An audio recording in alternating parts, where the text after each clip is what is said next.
Remember when Uncle June told Tony, "You come heavy or you don't come Next at all." time you come heavy, you don't come at all.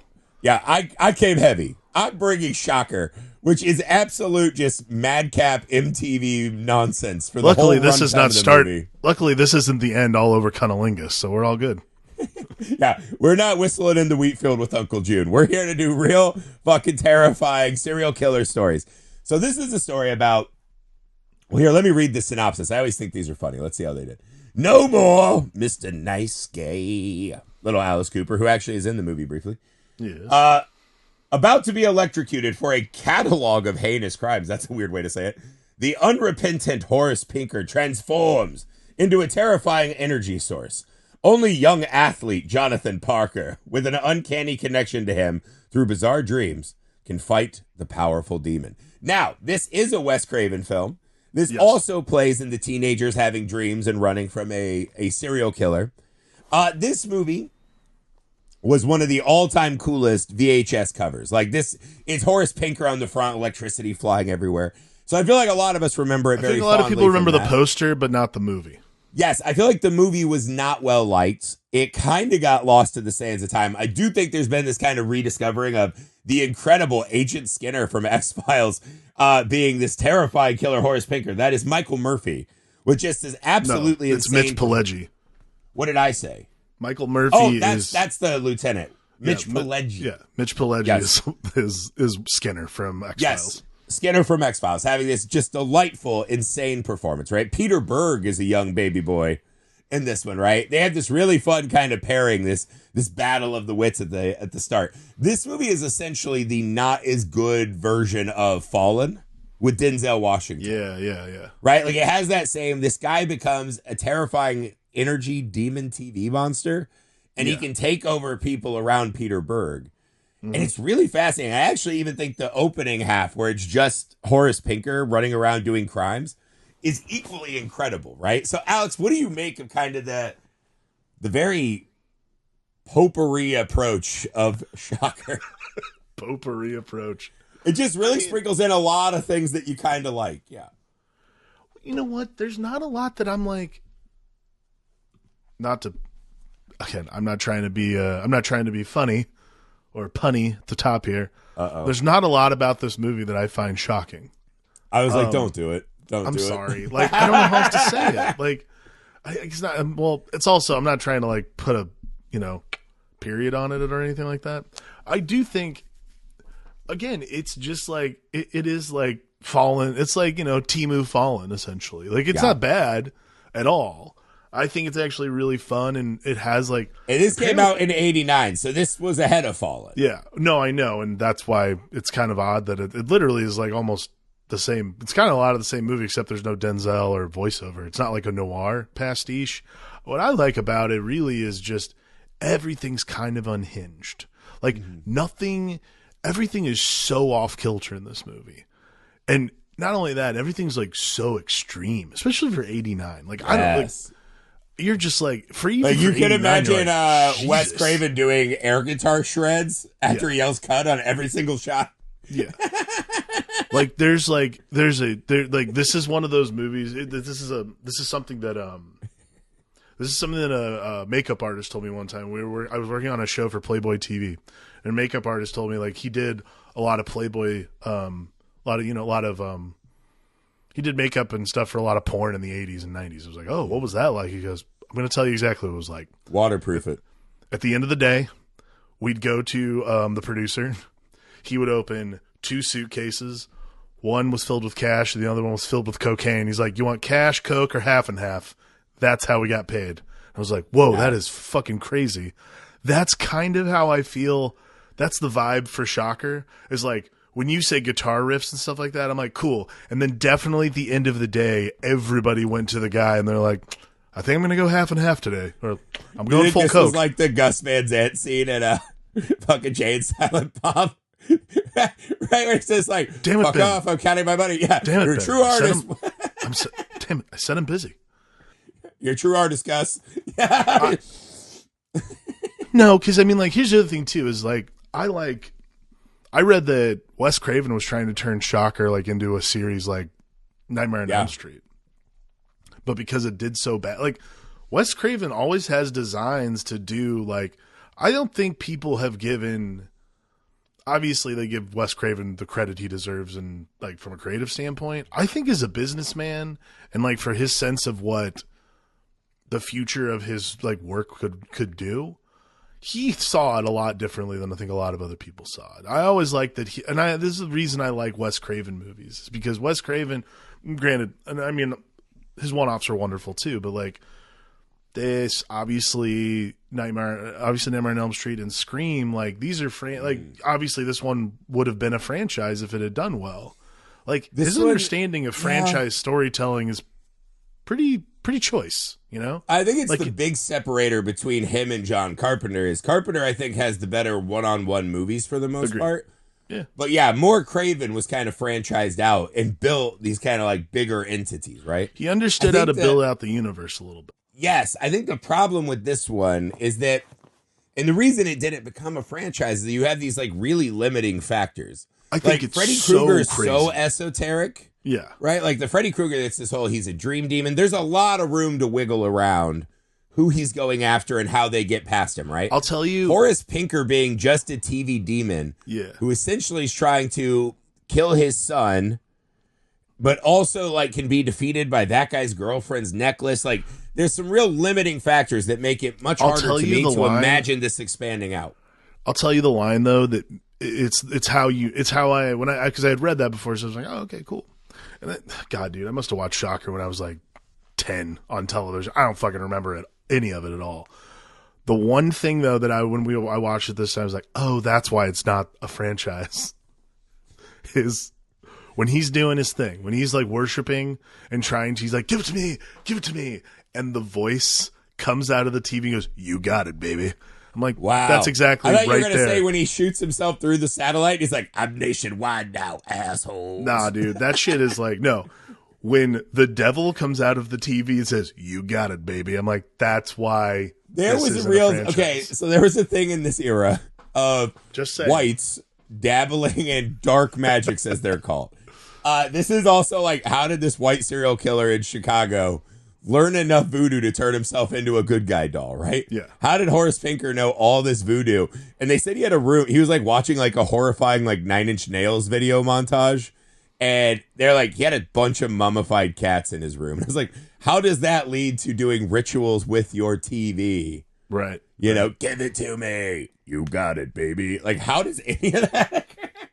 And this was just like an 80s gloss over, like, it was dark magics. Yeah. Also, that's it. That's all you had to say. He like, yeah, the whole scene, the setting itself, again, anytime a TV, like, we're not talking Poltergeist. Well, dude, he had Ricky Martin candles and shit. This guy's on death row for killing entire families. He had so much contraband. Like, it was like one of those things. I'm like, how did he get all this shit? And then when the mouth comes out of the TV and tells you got it, baby, I'm like, this is probably why. It's like big Videodrome lips. Yeah, it's like, what the fuck? Like, there's just a level to it that you're like, this is why this wasn't going to work. And here's why. Nightmare on Elm Street, as like chicanery as it got, like things got weird. Like admittedly, it's not a bad thing too. Like if you like Nightmare on Elm Street, the movies were still cool.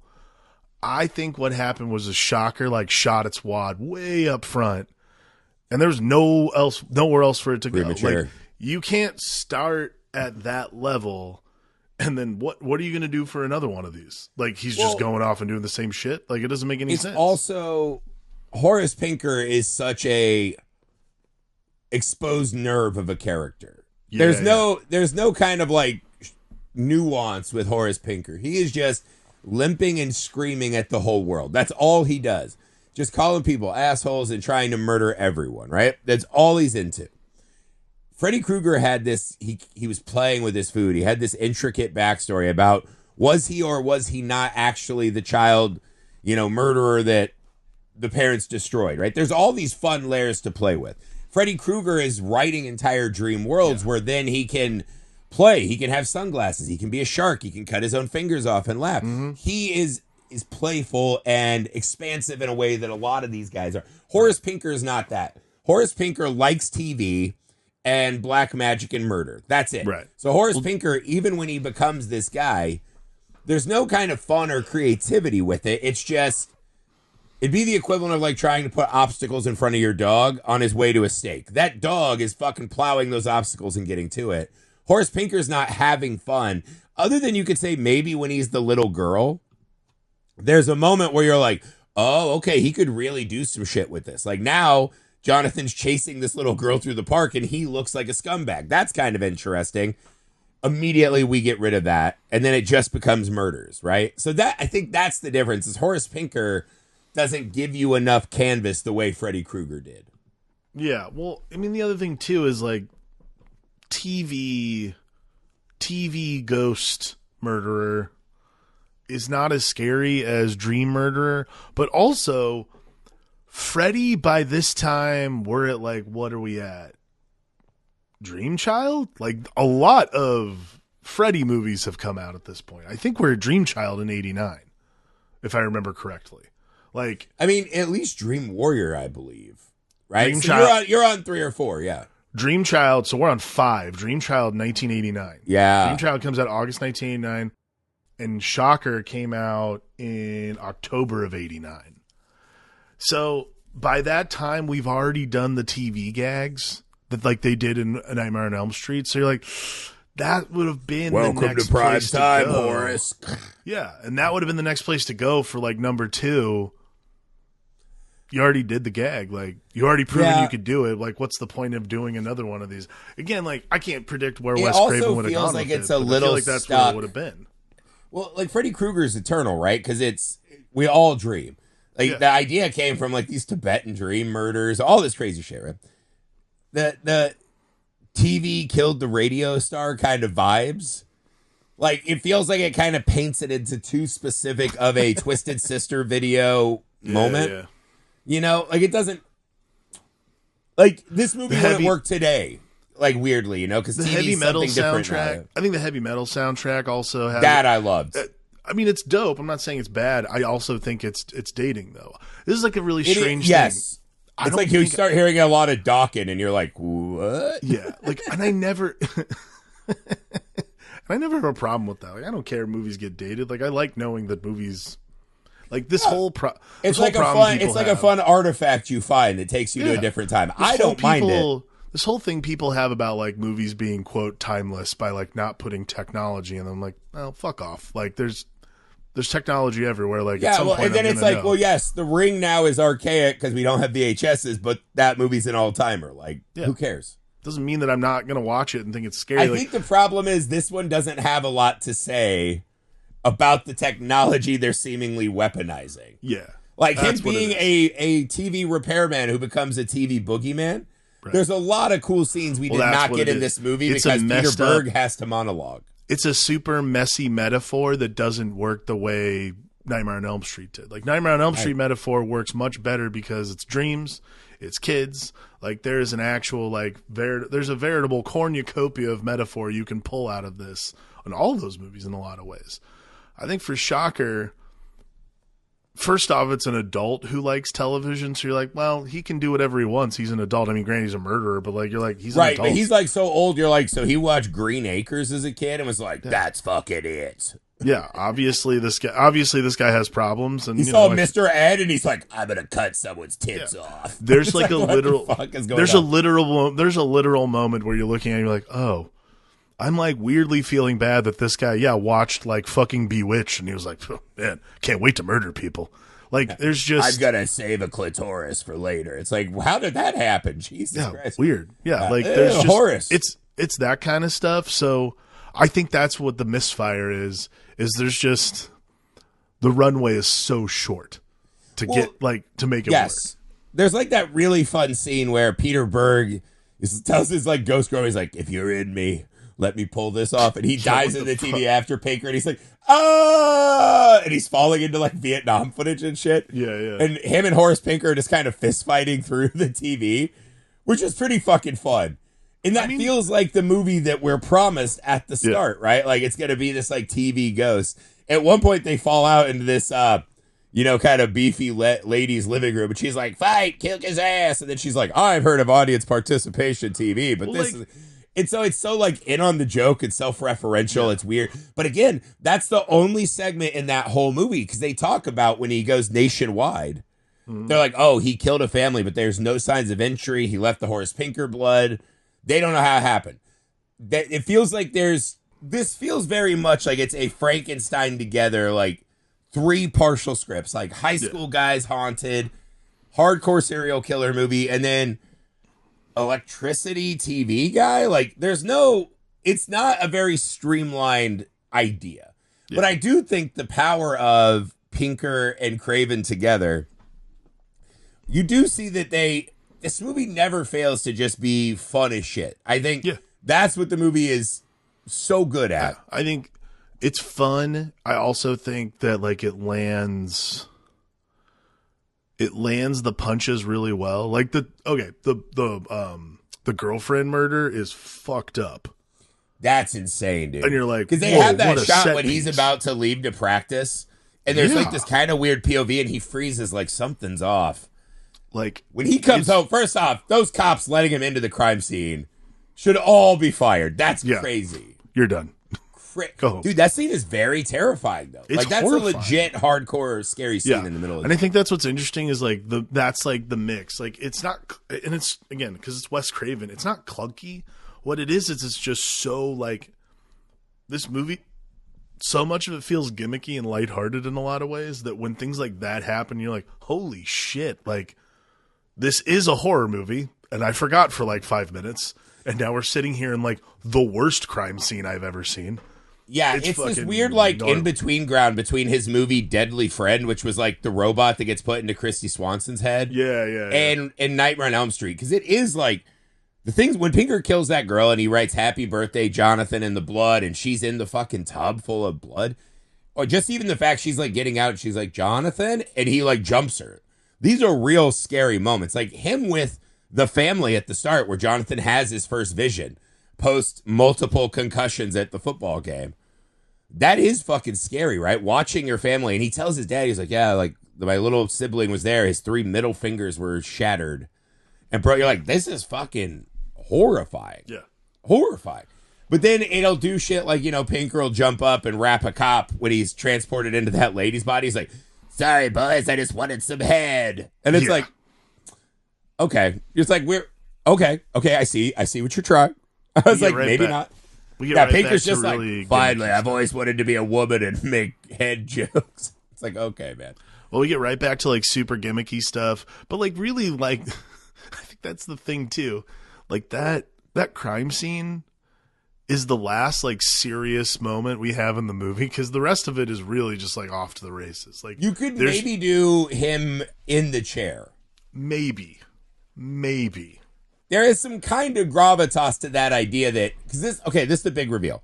So Jonathan is a football star, right? Mm-hmm. Who keeps getting laid out by Rhino because he's looking at chicks. He trips over a water table. He fucks with Rhino and then he smashes into this goalpost. He gets psychic powers through concussion, right? It's like a reverse CTE.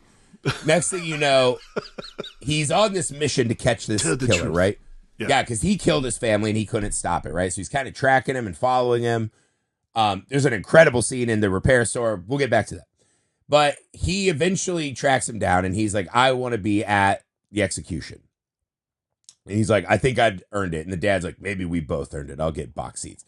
Because the detective in the movie is his adopted father. Right. In the chamber, Pinker looks at him. He's like, "Yeah, I was beating your ass real good, boy. And then your mom stepped in. And I was beating her ass." And then they claim that Jonathan, as a little kid, found Horace's gun and started just shooting shots and ended up blowing his knee out with it. He's like, "You were, shooting away at your dad with hate in your eyes, just like your old man. It's in our blood." That's a really cool reveal to drop on it. That's kind of like the second act twist is the reason that they have this connection besides concussions is that he is Pinker's son. Yeah. Who managed to stop him and get away. And now that he's like back in the world doing all this carnage, he has a connection to him. Fucking cool. Then they electrocute him. It's not taking. It's kind of this gnarly fucking scene where they think he got out. It's really fun. I will say I don't feel like the movie super utilizes said moments that the opening's laying out. Like the Pinker in his TV shop, I think is such a fucking awesome set piece. Yeah. He's got these like little trap rooms, and when he drags that dope. cop in through the shell, there are so many cool pieces they're laying. It's really cool. And then like we lose the teeth of the movie once we get to the teleportation phase. Yeah, I think that's real. Again, like once the TV stuff becomes demonic, that I think is really when we start kind of losing steam. Because again, like it's fun, but you also just like the movie just sort of like I'm sorry, like I realized I also paused it because I was like, whoa. How much is left of this movie? It's only like 29 minutes of the movie left to like wreak havoc and do mayhem stuff after he gets like, you know, electrified. It's not a lot of time to like spell out the story, do a lot of work, like to get like, and again, I'm not saying that it's Wes Craven doesn't know how to write a good story. It's more just like, oh, we really have to be in a hurry, don't we? So like mayhem it's serving too many so story much. masters. Yes, exactly right. It's going so fast to get to like a satisfying ending. And I'm not saying I could have done it better because like I wouldn't have, but like there's a level to it where you're just like, I think you bit off a lot more than that was capable of chewing in 110 minutes of a movie, you know? Yeah, it's like, not a lot. And this is what I mean. It's, you know, okay, so there's the son who has two fathers who lost his family and has to decide.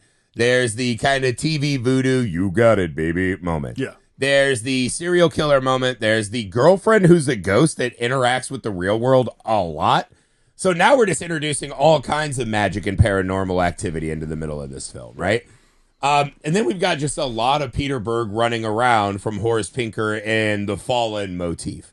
So there's just so many versions of this story, right? Is the story Peter Berg running from and being scared as people he knows and loves are infested by Horace Pinker? Are we afraid of the TV?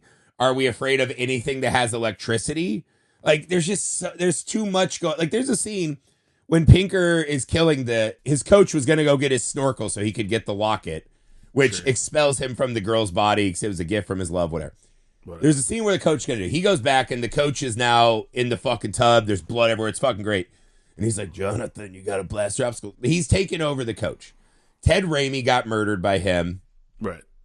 And this is a big crime scene. And he's like, you got to fight him, coach. You got to fight him. The coach finds some mustard and he's like, you got to get this motherfucker for me, Jonathan. Ah! And then he's retaken by Pinker. Yeah. Right. He ends up stabbing himself. He dies. Pinker comes out. Now it's like a static electricity ghost. He's going to get Jonathan because Jonathan tries to touch him and he has a full form and gets electrocuted. Right.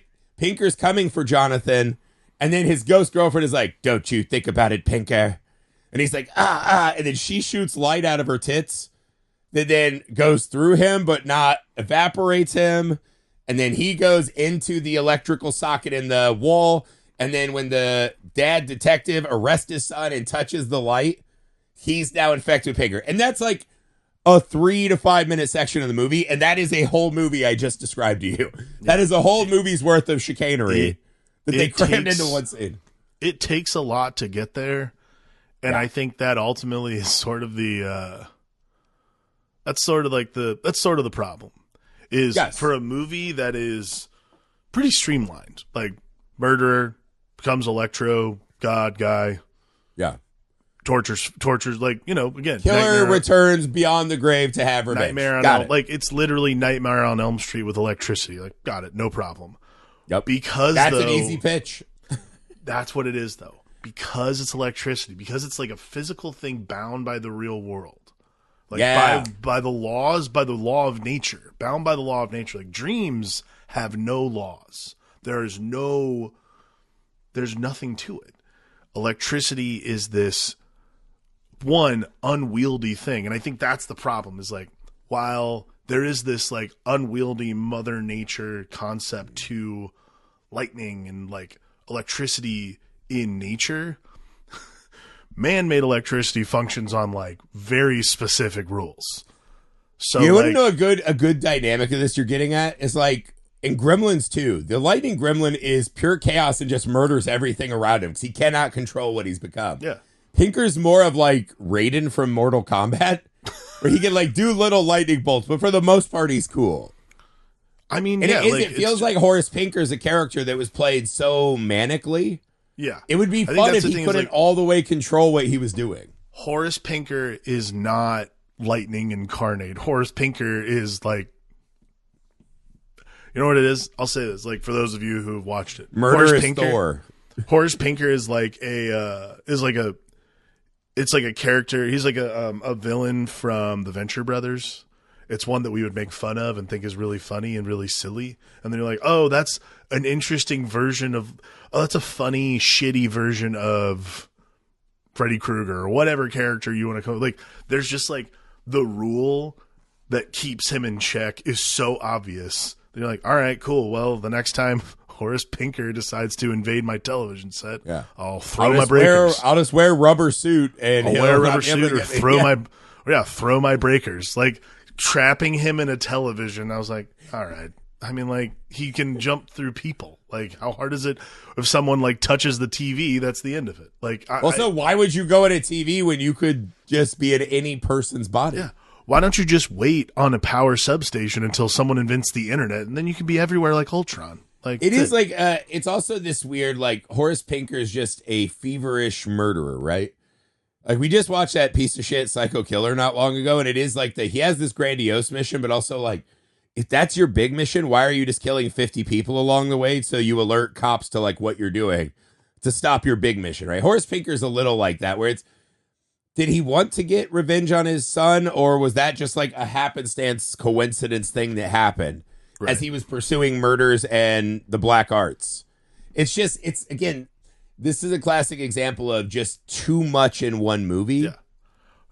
But again, I think Peter Berg but it also works. And Skinner, Pileggi, are so fucking committed to the bit. The performances they are so extremely really committed. Yeah, like you cannot look away from either of them. They are giving you 110. They might have an aneurysm performances. Yeah. Like the scene when he has Rhino, he's asleep in the car and he goes and sees Pinker on the stairs, and Pinker's got that lady and he's like, hey, what are you doing here, boy? Yeah. And they're kind of, he's like, hey, Pinker, come fucking take on me. And he's like, all right, boy. And he kind of jumps him. And this is also weird. That's another bit of magic we have, is that Jonathan can turn into a dream that he can see and does manifest in real life. Yes, because Pinker attacks him, and then they cut back to him, and he's like grabbing his head. When we come back, it feels like the scene restarts because he's got the lady in white again by the neck, but his forehead is bleeding where he hit the banister trying to get. So it's just very bizarre how much there is. But those two together, I mean, this is just the truest definition of muscling a movie across the line. It's fine. Again, I enjoyed it. I don't have any, I got exactly what I asked for out of Shocker. I think this is like the thing about movies, especially, like we talk about this a lot, like horror movies from the 80s particularly. There's not a lot you should expect other than what you wanted. Like, if you are expecting more than just exactly what is advertised, like on the poster, I think that's like the key for 80s horror movies is if you look at the poster and expect anything more from a movie called Chopping Mall, you're out of your fucking mind. If you look at the poster, Chopping Mall doesn't even have anything to do with the movie. Yeah. It's just like, that's how it was in the 80s. Just shut up and take your... If you look at the poster for Shocker, it's a guy getting electrocuted in... I mean, one of the coolest 80s VHS cover posters ever. It's a guy getting electrocuted in an electric chair. There's literally nothing else to give you than that information. If that's going to get you in the door, you should know exactly what kind of movie you're about to watch. It's not an A24 joint. Just sit there and enjoy it. That's all. Yeah. Speaking of A24, there's a very A24 moment in this to me. So we have to talk about the girlfriend who keeps kind of haunting him after death. One, we find out early that they're both virgins who have not been begging.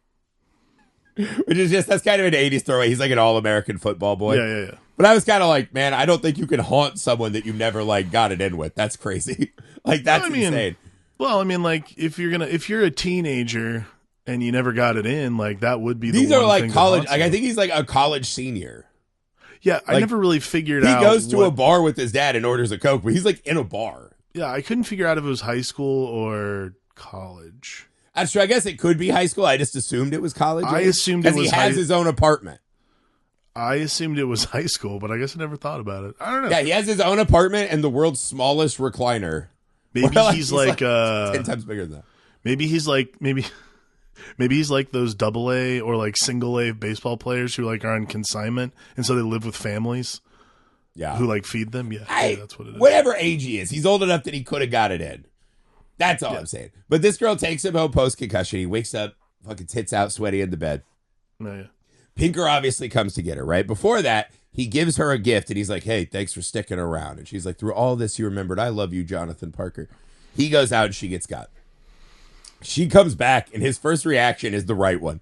Abject terror. He's like, what are you doing here? You're a cold, gross, dead thing. Get out of here. And she's like, Pinker's coming. He's learning to move. Soon he'll be untrackable. And she's got to touch him. He's like, He's like, gross, you fucking dead, gross asshole. And she tackles him into his own waterbed, right? That turns into like an ocean. He wakes up and he has the locket now. So she's physically manifesting.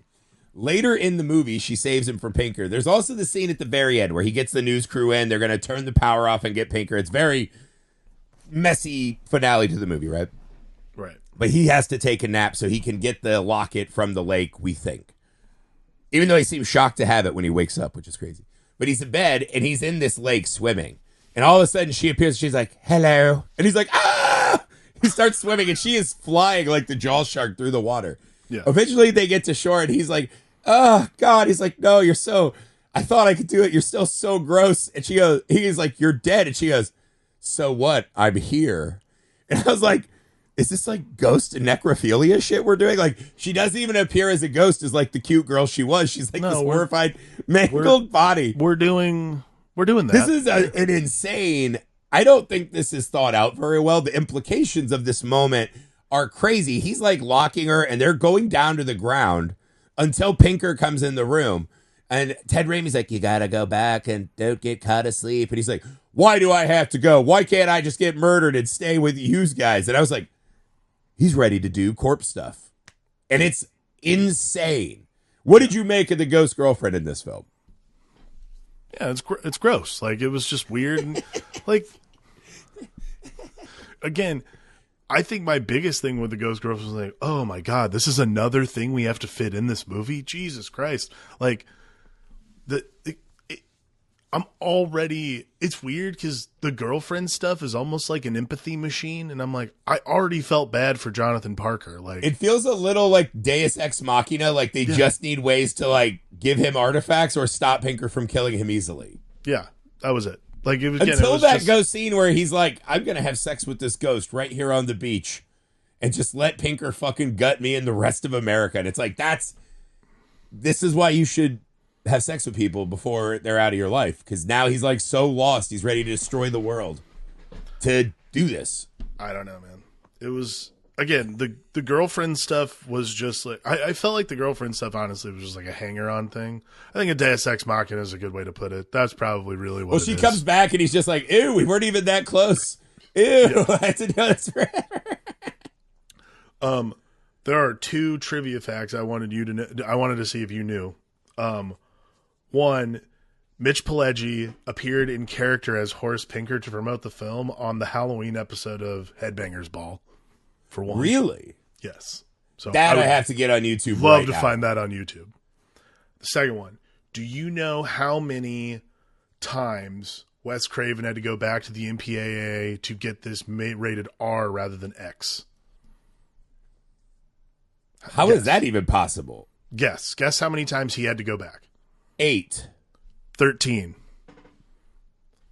What in this movie is even... Did it have a bunch of tits in it? We didn't see or what? Some scenes that were cut include Pinker spitting out fingers that he bit off from the prison guard when he escapes.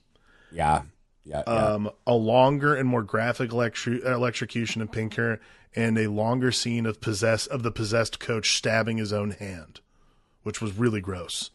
I mean, that's pretty fucking tame by today's standards. That is weird. it's a very strange thing. Again, like again, now we have NC-17 rated NPAA stuff. Such a fucking crock But it's such of a shit fucking crock of shit organization. Doesn't really matter.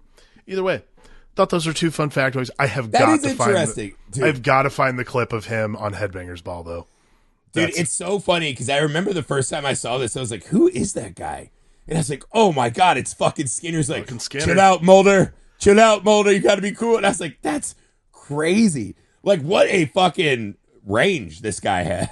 Like, that was great. I mean, dude, I thought Mitch Pileggi was one of those great character actors who just always shows up and stuff. You're like, oh shit, like he's so good. Yeah, and Peter Berg went on to become kind of this Titan behind the scenes character. Peter Berg became this great director, it feels like it was like he's like, the world has Mark Wahlberg. It might not need as much Peter Berg. And he just made the right choice and went behind the camera and started dominating. But yeah, it's an interesting movie. Let's talk a little bit about the ending. I will say them fighting through the TV I really liked. At the end when the power's kind of off, and there's one thing that bothers me and then one thing I thought was super cool. No remote control lets you fucking force throw a guy around the room. Yeah. That was so fucking lame. But at the end when he runs and jumps into the camera, I always thought that was so fucking cool. Really? For some reason, that shot I thought was so cool. I mean, I think it's a fun camera angle. And then at the end, he's stuck in like a broken TV, and he's like, you fire. And he presses the power button, and it's just, pew, and the fire goes out. And I was like, oh, shit, I guess Pinker's dead?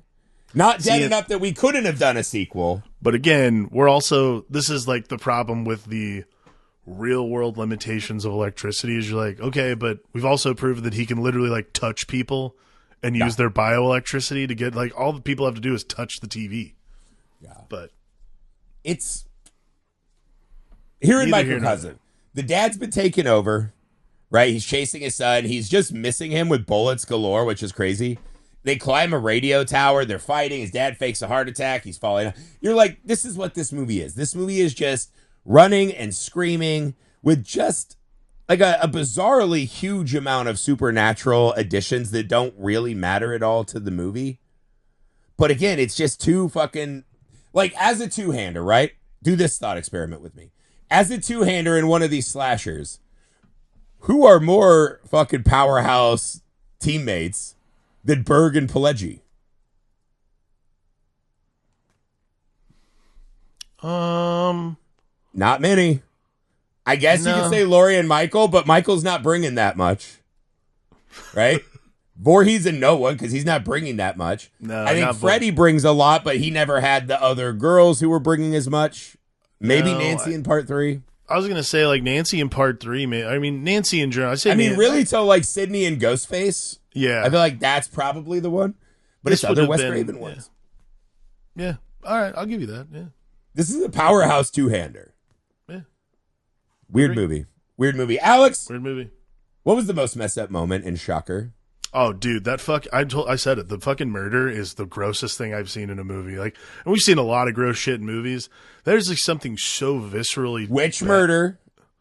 Oh, the girlfriend. Sorry, the girlfriend murder. Yes. There's something so viscerally mean about the murder. Like when he writing like "Happy Birthday." There's something really hateful about that I was like, ugh, gross.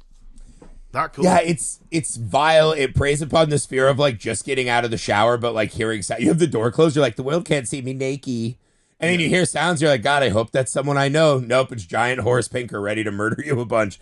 The message in blood, the cops letting him into the scene. It is this real, like they play this wholesome Americana, like Happy Days bullshit.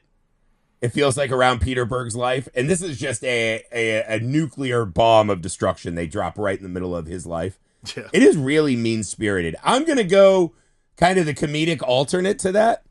I love when Pinker is like the cop. So he shoots a jogger to take over his body because they can't physically catch Peter Berg. But then he's like, oh, fuck, I shot the jogger. I can't go. Yeah. When the mom loses that little girl, and we cut to the dumpster, and there's just a guy on the ground like, help me, little girl. And she's like, ew, no. And he's tugging on her. You're like, well, that's fucking horrifying image, and especially more so now. And then the girl stands up and does her amazing Horace Pinker face, immediately gets this like fucking shit-eating puss on her face, and then spits on the jogger's corpse. I was like, oh my God. And then she limps over to the backhoe and starts driving the backhoe. She almost runs Peter Berg over. He's like, ah! And jumps out of the way. He crawls up on the machine to try to get her. And what Pinker has done, and he's not smart enough to realize, he's turned Peter Berg into now this guy who looks like he's chasing this little girl to abduct her, even though she's limping like the serial killer. It's fucking great. Like, that little turnaround is so fun. And I actually think that's the movie they should have stuck with rather than the TV Ghost, because we saw just a handful of years later when Fallen came out. That's the better version of this movie. Yeah, I agree. That part was really fun. And that little girl selling the full Pinker and spitting, that was incredible. Yeah. That was incredible. That's it for Shocker. That is not it for our month of March Madness. We hope you enjoyed this episode. Please go to the Messed Up Movies Podcast Patreon page, support the show. Please go to Indiegogo, type in Mr. Cream Jeans. You can support our first movie by joining this pod. Please subscribe to Misfit Parade on YouTube, TikTok, Instagram, Facebook, all the fun places. We're there, you're there. Let's do it. Make sure you find Alex's brand new pod from and inspired by on these feeds. Be on the lookout. Many fun things to come.